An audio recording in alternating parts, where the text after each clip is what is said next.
इस वक्त झारखंड में कपकपाने वाली ठंड है।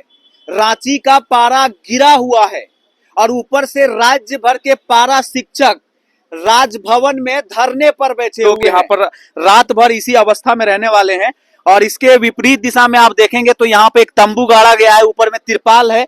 अब ये अरेंजमेंट कहाँ से हुई मुझे नहीं मालूम, लेकिन इसके अंदर भी वे लोग हैं जो इसी तरह के रात को गुजारने के लिए यहाँ पर एक तरह से कह सकते हैं कि मजबूर हैं। देखिए कई लोग बैठे हुए हैं, कई लोग सोए हुए हैं। आप दृश्य को दिखाइए यहाँ की किस तरह से बोतल में पानी रखा हुआ है, सिर के पीछे कंबल घर से लेकर के आए हैं।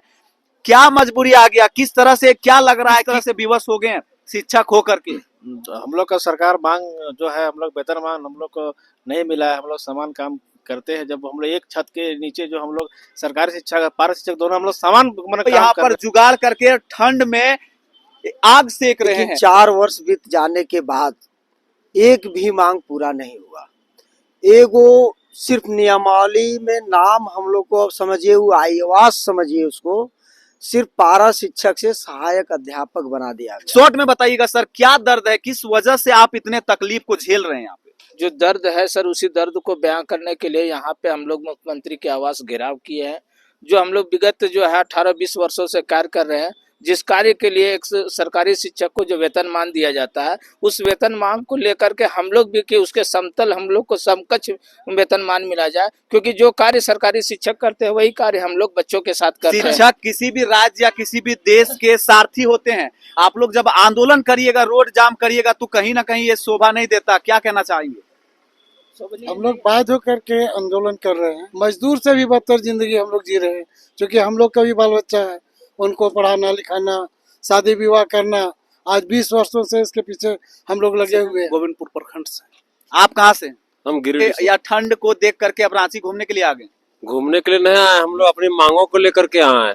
और जिन्होंने मुख्यमंत्री ये वादा भी किए हैं कि पहला मुद्दा यही था कि 90 दिन के भीतर हम अपने पारा शिक्षक के समस्याओं को दूर करेंगे, समाधान करेंगे और हालत में वेतनमान देंगे।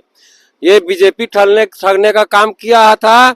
हम जैसे ही सत्ता में आएंगे वैसे ही इन लोग को मांग को पूरा करेंगे। जिले से जो पारा शिक्षक हैं, जो प्राथमिक और मध्य विद्यालय या उच्च विद्यालय में लगातार शिक्षा दे रहे हैं, आज उनको रांची का ये दृश्य देखना पड़ रहा है। ठंड में व्याकुल होकर के यहाँ खड़े हैं। 3 माह कह के कहे कि वेतनमान देंगे, सरकार में हम आएंगे तो खुद चौक चौराहा में बैठ करके बोल रहे थे।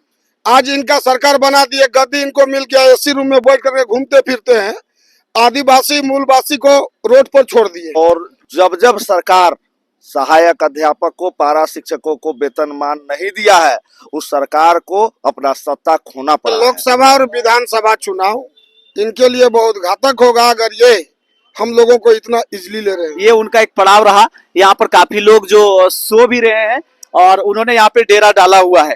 तो हम डायरेक्ट इनसे आइए आपको मिलवाते हैं और बात करना चाहेंगे कि वो किस तरह का स्थिति को अभी झेल रहे हैं। रांची में पारा गिरा हुआ है और पारा शिक्षक का ये हाल देख करके थोड़ा सा चौंकने वाला लग रहा है। मान लेने के लिए सर हेमंत सोरेन सर हम लोग से वादा किए थे अपने चुनाव के पहले, मंत्री बनने के पहले, कि 3 महीना के अंदर हम जीत के आएंगे सरकार में तो वेतनमान देंगे। आज कल 4था साल उनका वर्षगांठ है, लेकिन हम लोग को आज तक वेतनमान नहीं मिला है।